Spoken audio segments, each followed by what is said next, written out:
Sveiki, esu Laura, esu Klaipėdos autizmo asociacijos Lietaus vaikai narė.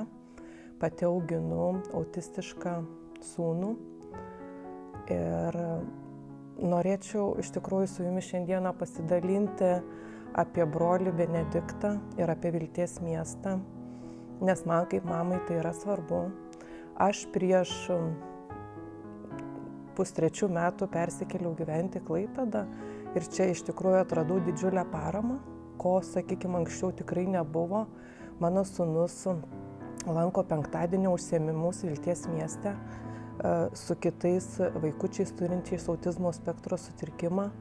Aš pati kaip bendruomenės narė einu sekmadieniais ir bažnyčią, bendrauju su broliu Benediktu ir iš tikrųjų matau didžiulį jo indėlį šitam Vilties miestui, tiek mūsų vaikučiams ir mano sūnui, nes tai yra vieta, kur mes jaučiamės laisvai.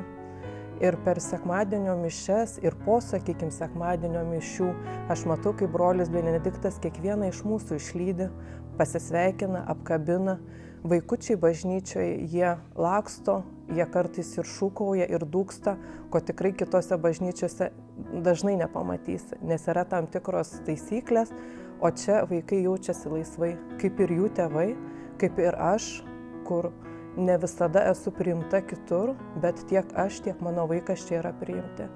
Ir brolio Benedikto didžiulis noras, didžiulis indėlis sukurti saugią erdvę būtent autistiškiams vaikams.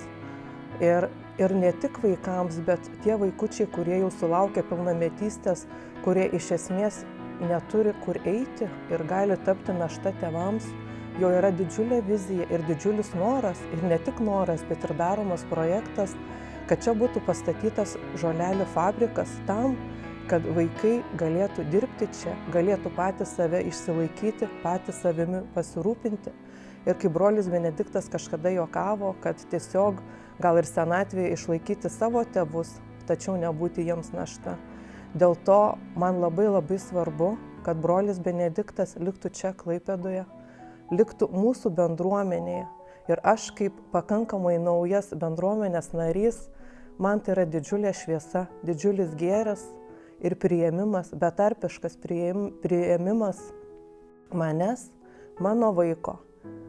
Ir tikiu dar daug kitų mamų ir tėčių, kurie kartais netenka vilties dėl to, kad vaikai jie ne visada visur yra priimami, dėl savo, sakykime, tam tikrų ypatumų.